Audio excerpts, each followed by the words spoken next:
Olá, sejam muito bem-vindos à quinta temporada do Papo Cop, um programa realizado pela Mundo Cop.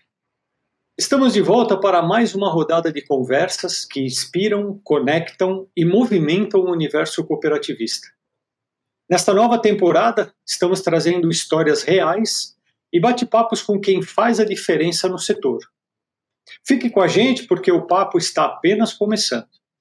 E para iniciarmos o episódio de hoje, temos aqui o nosso convidado especial. Vamos falar com o presidente do Instituto da Transformação Digital, Paulo Kędzierski. Paulo, seja bem-vindo aqui. Muito obrigado por aceitar o nosso convite.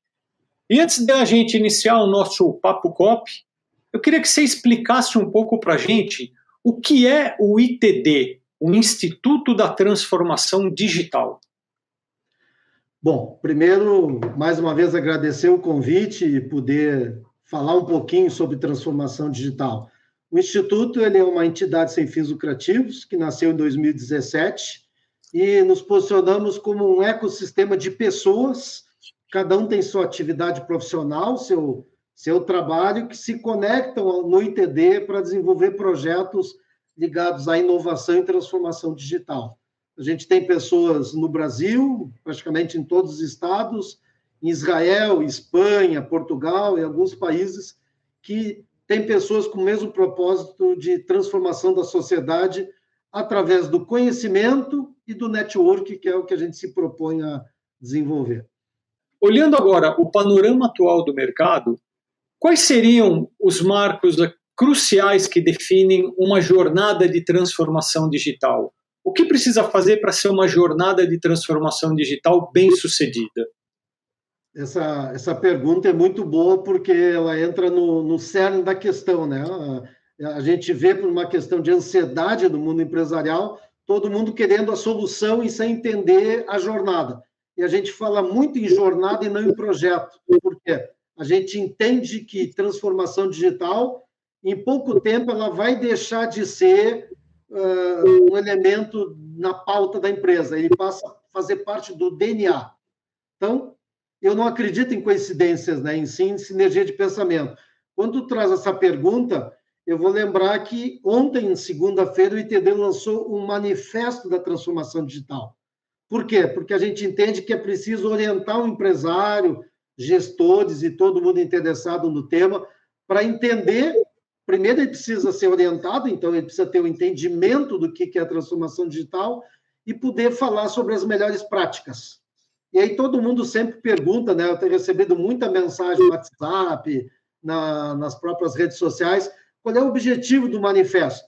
Então, eu vou trazer de forma resumida, então já fica o convite para quem quiser conhecer, procure no site do ITD, nas nossas redes sociais. A gente tem 6 objetivos muito claros. Primeiro é humanizar uma jornada de transformação digital. Esse manifesto, ele destaca que ela não é tecnologia.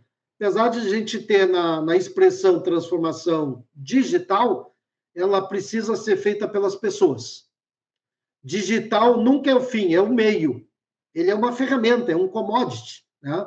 A gente estava falando antes de entrar no ar sobre ferramentas, inteligência artificial. Eu sempre trago essa questão. E quando todas as pessoas, todas as empresas tiverem a mesma condição de acesso, o que vai diferenciar uma da outra? São as pessoas. É a estratégia. Nunca é a ferramenta. Quando todo mundo passou a ter acesso a carro, todo mundo passou a se deslocar. Qual foi a vantagem competitiva de alguém ter o carro?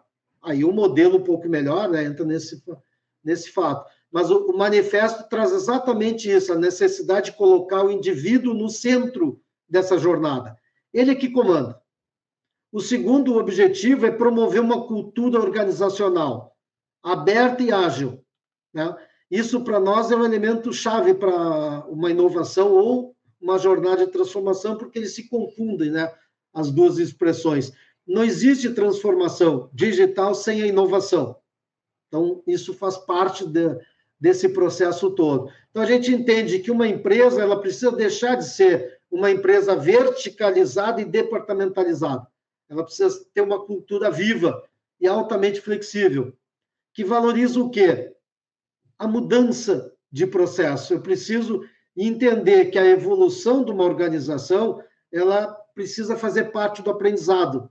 Ninguém vai lançar um produto novo sem ter testado, sem ter, talvez até errado, que é bastante normal hoje. Então, esse manifesto incentiva as lideranças a adotarem um ambiente de colaboração e confiança para que a transformação digital seja levada numa forma bem tranquila. Reformular processo, ele precisa ser mais ágil, né? Nós vivemos num mundo de alta velocidade, e ele precisa ser mais humano. Então, no momento que a gente vê uma digitalização da área de atendimento, com essa quantidade de chatbot automático, a gente percebe que ele pode até estar sendo ágil em termos de tempo de resposta, mas ele não é humanizado, e o principal, ele não atende o cliente. Eu duvido alguém estar satisfeito ao ligar para uma operadora de telefonia, para uma grande empresa, porque o processo, apesar de ser ágil no momento da ligação, ele se torna desumano. Por quê? Porque se privilegiou a tecnologia e não uma cultura de atendimento. Então, o objetivo é eliminar essas barreiras que impedem que a inovação aconteça de uma forma fluida e sirva para as pessoas, não o contrário.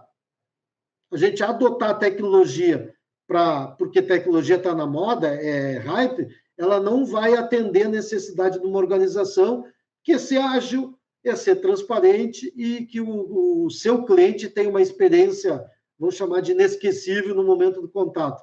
Alinhar negócios a propósito real, de médio e longo prazo, não se faz transformação digital da noite para o dia, nem por memorando interno, isso precisa ser trabalhado. Então, as que realmente fizeram uma transformação eficiente, elas precisam se adaptar às mudanças de mercado e entender esse consumidor e, ao mesmo tempo, criar o seu futuro, ou os seus futuros, né, como a gente tem falado quem atua. Ou seja, ela precisa ser estratégica, não tecnológica, e guiar para um propósito claro. Eu preciso gerar impacto para os meus clientes e valor para esses clientes, porque isso é que vai dar continuidade na minha operação. Entender, como eu disse, não é um projeto, é uma jornada contínua, né? Ele não tem início, meio e fim. Ele vai fazer parte, assim como os programas de qualidade, quando surgiram no Brasil, hoje ninguém mais fala em programas de qualidade. Por quê? Tem que estar no DNA da organização. E, por último, é inspirar a liderança a que eles assumam um papel de agente da mudança. Porque se ele não fizer, se ele não assumir o papel de liderança, aquele colaborador, principalmente os jovens, eles não vão se sentir confortáveis nesse ambiente e eles vão embora. Então, uma das coisas que eu sempre questiono junto com as lideranças, você quer contratar um empregado ou um talento? Esse, para mim, é a grande questão que esses líderes, ou vou chamar de chefe por enquanto, né? Eles precisam se transformar em liderança, porque eles precisam ter uma postura ativa na transformação, reconhecendo que todo o passado construído faz parte do passado, né? Deve ser louvado, mas a gente precisa pensar no futuro, tomar decisões pensando no futuro, não olhando para trás, e ter um modelo mental totalmente inovador e aberto, né? De forma colaborativa para isso. Então, em resumo, o que o manifesto busca é exatamente trazer à luz do ambiente de negócios, fugir da questão que tem que comprar tecnologia, tem que adotar essa ou aquela, para colocar o pingo no i. O pingo no i começa pessoas, cultura, processos, e entender que isso é uma jornada, né, comparando com uma corrida, não é uma corrida de 100 metros, ele é uma corrida, é uma maratona, que isso vai trazer o resultado que a organização quer. Agora, você falou uma coisa muito interessante, Paulo. A gente fala muito aqui na Mundo Copy de inovação. E quando a gente traz esse tema inovação, ele vem muito atrelado à máquina. A gente fala que inovação não é isso. Inovação, se não tiver pessoas envolvidas, a inovação não vai dar certo. Eu acho que no teu manifesto você tem ali falando também isso, da alta cúpula, que ela tem que estar trabalhando com isso. Você acredita que se o dirigente ele não tiver envolvido, a inovação ela não acontece? Não acontece. A nossa experiência com mais de 6 mil empresas de todos os segmentos, de todos os portos, mostra isso, né? A gente hoje possui uma metodologia para a construção de jornadas de transformação e ela é dividida em dois caminhos. O caminho com a liderança e o caminho com as equipes que vão fazer a parte operacional implementação. Por que a gente adotou esse modelo? Porque se eu não tiver, primeiro, o entendimento da liderança e a adesão deles à jornada, nada que as equipes pensarem, planejarem, vai ecoar dentro da organização. Por quê? Essa equipe vai chegar para o seu líder, vai passar um projeto, uma demanda, e ele vai travar nessa liderança. A gente percebeu que empresas que não têm a liderança envolvida, eles travam, eles demoram mais a acontecer, porque ao invés de ser um acompanhamento lado a lado, as equipes avançam, planejam um projeto dentro da empresa lá, que vai inovar, que vai fazer uma mudança no processo, tem que levar para a liderança que aprova. E se essa pessoa que aprovar, ela não tiver o entendimento da importância e o conhecimento, ela não vai aprovar, ela vai travar, ela vai priorizar outras coisas dentro da organização. Então, a gente entende que é um caminho que tem que ser percorrido em conjunto. Liderança, para ter o entendimento, o conhecimento dos novos modelos de negócio que estão surgindo a todo momento e as equipes com o conhecimento e principalmente o tempo para poder exercer a sua atividade e fazer aquilo que está sendo proposto nessa jornada de transformação de resultados. E, Paulo, e fazendo essa transformação digital, como você está falando, isso traz benefício tangível para a empresa? Traz muito benefício. Isso é uma das coisas que a gente percebe, né, ao longo da jornada. A gente trabalhou muito com projetos coletivos. Então, a gente participou de editais no Ceará, em Pernambuco, com o governo de São Paulo, para atender 30, 50, até 120 empresas ao mesmo tempo. Então, era como se a gente colocasse todas elas na linha de largada e elas fossem participar de uma jornada, né, que era a proposta. Por que umas avançam mais do que outras? Por conta desse entendimento das lideranças, da participação efetiva das lideranças dentro dessa jornada, com atividades que são trabalhadas com eles. Então, a gente fazia workshop com as lideranças, ao mesmo tempo que a gente tinha laboratórios com as equipes, para que as coisas fluíssem simultaneamente. Então, a gente entende que o principal benefício é a velocidade na execução. E eu diria que a velocidade na execução do plano depende da liderança. Por quê? A maior parte das empresas tem equipes que fazem outras atividades. Normalmente, é uma equipe multidisciplinar. Pega alguém da área de TI, pega alguém do marketing, pega alguém do comercial, pega alguém da área de processo, da indústria. E aí essa equipe vai também cuidar da jornada de transformação. Ou seja, essas pessoas têm sua atividade no seu dia a dia. E em alguns momentos elas precisam também acumular aquela outra atividade. Pouquíssimas empresas, eu diria que só as top de mercado com muito recurso financeiro, elas montam uma equipe exclusiva para a transformação digital. A realidade é, vou montar o meu time com as pessoas que eu já tenho e elas vão também ter que assumir essa atividade. Então, eu diria que esse, para mim, é o principal benefício que a empresa tem. E aí, os benefícios indiretos são a evolução do negócio, né? Porque eu sempre digo que o negócio é sempre o mesmo, o que muda é o modelo. Antes da pandemia, pouquíssimas indústrias faziam a venda para o consumidor final. Isso era o papel do varejo. A cadeia de valor era: eu fabrico, alguém distribui e o varejo vende. Veio a pandemia, todo o varejo fechou as portas com lockdown, e aí a indústria precisou fazer uma transformação urgente. Né? Por quê? Porque ela precisava seguir vendendo. Se ela não tinha o varejo como o elemento poderoso da sua cadeia de negócio, ela passou a fazer a venda direta. Então, a gente viu empresas, 20 anos depois de surgir o e-commerce, lançando a sua plataforma de e-commerce por uma necessidade. Não foi nem por entendimento, aí é que eu separo. Quem entendeu antes, seguiu surfando, né, na maré dos bons negócios. Quem não quis entender ou não entendeu por vários motivos, ele teve que tomar uma decisão imediata, que era, preciso resolver isso porque daqui a 30 dias eu não vou ter faturamento. Então, essa é uma das questões que a gente sempre traz, né, nesse processo, nessa jornada toda. E pelo que deu para entender, Paulo, você tem um leque muito amplo de empresas que você trabalha. Você atende cooperativas também? Sim, essa é uma questão que a gente, se você me perguntar qual é o melhor perfil de empresa para transformação digital, eu diria que são as cooperativas. Por quê? Porque elas já têm uma cultura de colaboração muito grande, né? A essência do nascimento do modelo do cooperativismo se baseia na colaboração entre indivíduos, né?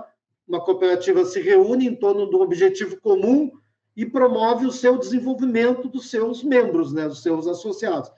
O perfil de empresa mais adequada para fazer uma transformação digital mais eficiente é o modelo de cooperativismo. Então, inclusive, a gente usa isso como modelo para mostrar para empresas tradicionais qual é o caminho que elas têm que promover a sua transformação cultural e a sua transformação do modelo organizacional. E você está vendo que tudo que a gente falou até agora não envolveu tecnologia.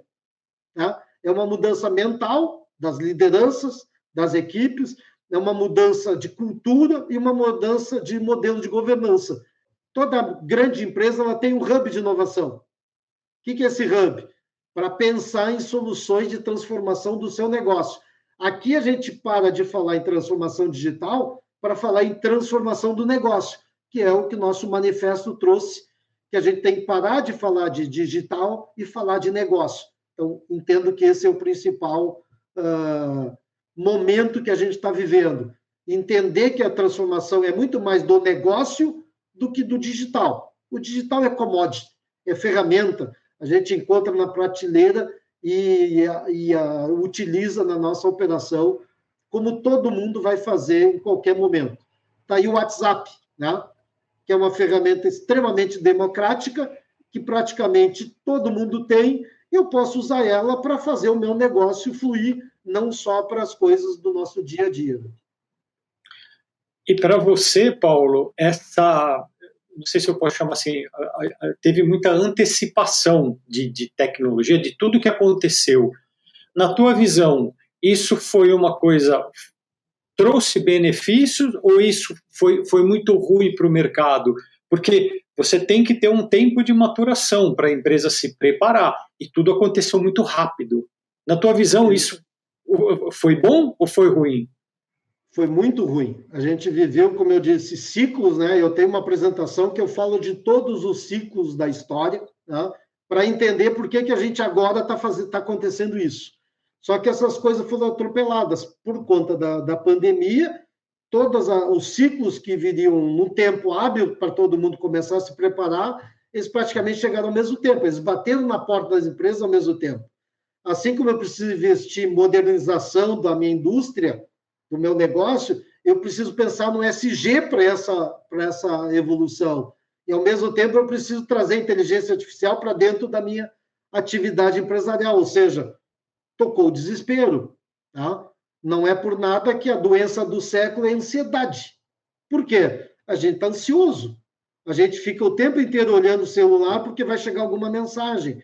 Então, o volume de contatos aumentou exponencialmente. Eu sou da geração do início da internet que eu ficava pensando, onde é que eu vou navegar? Hoje não tem mais como pensar nisso, de tanta coisa que chega. A gente não consegue dar conta das notícias. Então, a gente vai passar por outro ciclo, que é a curadoria. Ou seja, o que eu tenho que me preocupar de verdade? Eu tenho que ler todas as notícias que tem no planeta? É impossível. Eu vou começar a prestar atenção nas notícias que têm um valor agregado para a minha atividade e uma profundidade de análise. Isso, para mim, é o mais importante. E, Paulo, você que trabalha com essa gama tão grande de consumidores, como você enxerga o jovem hoje em dia? Você acha que o jovem... Porque é o que a gente estava conversando aqui no começo, antes da gente iniciar o programa, como que o jovem ele vai se adaptar a isso? Porque é um conflito de gerações, né? A gente tem a nossa geração e o jovem que está entrando, que é uma coisa mais imediatista, que é completamente diferente. Como que o Instituto trabalha com o jovem? A gente entende que o jovem é a materialização de tudo isso que a gente está vivendo no mundo dos negócios, né? Hoje a minha geração, por exemplo, o modelo de carreira de sucesso era te prepara para trabalhar na mesma empresa, subir degrau a degrau para atingir o topo num futuro distante, né? Meu pai se aposentou trabalhando na mesma empresa. Ele tinha orgulho de mostrar a carteira profissional que só tinha um carimbo de um único empregador. Esse era o modelo do passado. Como atrair o jovem para estudar no modelo que ainda é um modelo de 50 anos atrás, onde 80% do tempo é alguém ditando a matéria e cobrando do aluno que ele tem que copiar, que ele tem que estudar em casa para a prova. Onde é que entra o debate, o ambiente colaborativo que a gente falou, por exemplo, que as cooperativas têm? Ele não está no cerne da educação, no modelo tradicional. Todo mundo se preocupa com a aprendizagem. O jovem precisa aprender, precisa se preocupar em estudar. A gente precisa se preparar para ensinar de acordo com essa evolução, com essa necessidade do jovem. E aí a gente até comentou nos bastidores, né? Estou em grupos onde o pessoal fica falando, fiquei 30 dias para contratar jovens para minha empresa, ele começou a trabalhar de manhã, meio-dia ele foi embora, e respondeu para o WhatsApp que não ia voltar mais. E aí se ficou questionando o jovem. E eu trouxe para o grupo, né, até brinquei assim, vou ser cancelado, porque eu estou indo do outro lado, na contramão do que vocês, empresários, estão pensando. Será que o problema é o jovem, que não está querendo estudar, não está querendo trabalhar? Pelo contrário, a gente vê que ele quer. Só que será que ele não entrou no ambiente de trabalho, onde alguém chegou para ele e disse, olha, está aqui o que tu tem que fazer. E aí, se ele questionar alguma coisa, alguém vai responder para ele. Sempre foi assim nessa empresa, o processo é igual há 50 anos. Ele vai se sentir deslocado, ele vai se sentir inútil, porque ele está indo com o objetivo de agregar, de trazer novas experiências, e ele percebe que aquela organização não está preparada para a mudança, para a transformação. E ele vai embora. E acho que quando você falou isso muito bem do jovem, eu acho que hoje em dia é muito mais colaborativo. Acho que esse que é o perfil do jovem, o que está acontecendo. E quando a gente fala, a gente está entrando aqui em reta final, Paulo, quando a gente fala Instituto da Transformação Digital, me vem muito claro, nítido, a inteligência artificial. Então, qual que é o teu posicionamento sobre a inteligência artificial? Ela veio para ficar? Não tem como parar, essa é a minha opinião. Qual a tua opinião sobre isso? Perfeito, concordo 100%. Né? O que eu trago para a discussão, e aí vou deixar um insight transformador, como a gente utiliza, eu tenho inclusive uma newsletter, tem esse nome, né? Provocar um insight que transforme, ela é uma commodity. Apesar da gente ver, né, todo esse burburinho, principalmente dos gurus que fazem essa atividade, porque esse é o interesse deles, né? Primeiro de assustar o mercado, dizendo para o mercado, se você não estudar inteligência artificial, você está fora, sua empresa vai quebrar, você não vai ter emprego. No entender, nós entendemos que a inteligência artificial é uma commodity. Não é quem é que vai ganhar o DeepSeek ou vai ganhar a OpenAI com o seu chat GPT ou outra. Não. A inteligência artificial ela vai estar embutida em todas as ferramentas que a gente já usa. Ela já está no pacote Office da Microsoft. Se eu preciso lá, não entendo nada de fórmula, eu entro no Excel e a inteligência artificial vai me ajudar. Se eu preciso escrever um documento, o Word vai me ajudar. Se eu tenho que escrever um e-mail, seja no Outlook, no Gmail, a inteligência me ajuda. Onde é que eu quero chegar? Nós não precisamos, nós que eu digo são os usuários normais das empresas que têm outras atividades. Eu não preciso estudar a IA, porque ela vai estar embutida em todas as ferramentas que eu preciso usar. Então, eu não preciso ser um especialista em IA. Eu preciso entender o processo, eu preciso entender como fazer pergunta. E aí vem a grande discussão que a gente traz. O mercado educacional brasileiro não prepara o jovem para pensar. prepara ele durante 3, 4, 5, 6 anos para ele aprender a responder perguntas de marcar a prova do Enem e o vestibular. Tanto a prova disso que a redação, o brasileiro é péssimo, porque a redação te obriga a pensar, a coordenar ideia. Então, 2 das soft skills mais desejadas, né, no mercado mundial é o pensamento crítico. É a nossa capacidade de analisar, de criticar, né, de poder olhar e dizer, esse processo aqui está atrasado, nós precisamos mudar o processo, esse modelo aqui não funciona mais. Por quê? Porque a sociedade mudou. Então, as nossas empresas precisam se adaptar a isso. E a outra é a flexibilidade cognitiva, que, para mim, discordando de 90% dos gurus, para mim é mais importante. O que é a flexibilidade cognitiva? É a nossa capacidade de adaptação.